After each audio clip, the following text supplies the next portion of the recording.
അബി ചെല്ലുന്നിടം പാതാളം എന്ന് കേട്ടിട്ടുണ്ടോ? എന്നാൽ അങ്ങനെ ഒരു പോക്കാട്ടോ ദീ പോണത്. വീട്ടിൽ നിന്ന് തിരിച്ച് ലണ്ടനിലേക്ക് പോകുന്നതിൻ്റെ വിഷമം.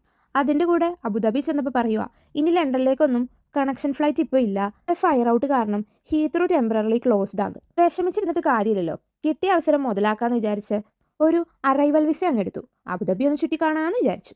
വിസ നമ്മൾ തന്നെ എടുക്കേണ്ട വന്നെങ്കിലും അക്കോമഡേഷനും ഫുഡൊക്കെ നമുക്ക് അറേഞ്ച് ചെയ്ത് തന്നായിരുന്നു കേട്ടോ. നമുക്ക് 2 കൂപ്പൺ ബൈ മിസ്റ്റേക്കിൽ കിട്ടിയായിരുന്നു. അതിൽ എനിക്ക് കിട്ടിയ ഈ മിനി അപ്പാർട്ട്മെൻറ്റിലായിരുന്നു ഞങ്ങൾ താമസിച്ചത്. അവിടെ നിന്നുള്ള വ്യൂ ഒരു രക്ഷയിലായിരുന്നു, അടിപൊളി. ഫുഡിൻ്റെ കാര്യം പറയേ വേണ്ട. ഈവനിങ് നോയമ്പ് തുറക്കുന്ന സമയത്ത് എൻ്റെ പൊന്നെ, ഇങ്ങനത്തെ ഫുഡും അവിടുത്തെ ഇഫ്താർ പാർട്ടിയും അടിപൊളി. പിന്നെ പ്രൈവസി ഇഷ്യൂ ഉള്ളതുകൊണ്ട് അതൊന്നും ഞാൻ ക്യാപ്ചർ ചെയ്തിട്ടില്ല. പിന്നെ നമ്മുടെ സ്വന്തം ചേട്ടായി അവിടെ ഉള്ളതുകൊണ്ട് ഒന്നും നോക്കിയില്ല, പുള്ളീനെ അങ്ങ് വിളിച്ചു. ഒരു നൈറ്റ് ഡ്രൈവിന് പോയി, കാണാൻ പറ്റുന്ന സ്ഥലമൊക്കെ പോയി കണ്ടു. അവരോട് സംസാരിച്ചിരിക്കുന്നതിൻ്റെ ഇടയ്ക്ക് പകുതിയും വീഡിയോയും എടുക്കാൻ പറ്റിയില്ല. എന്നാലും കാണേണ്ട സ്ഥലങ്ങളൊക്കെ കുറച്ച് കണ്ടു തീർത്ത് അവരോട് ടാറ്റായും പറഞ്ഞ് നേരെ ഹോട്ടലിലേക്ക് മടങ്ങി. ഈ യാത്രയിലൂടെ ഒന്ന് നമുക്ക് മനസ്സിലായി, നമ്മുടെ പ്ലാനൊന്നുമല്ല ജീവിതത്തിൽ നടക്കുന്നതെന്ന്. പിന്നെ എല്ലാവർക്കും ടാറ്റാ ബൈ ബൈ.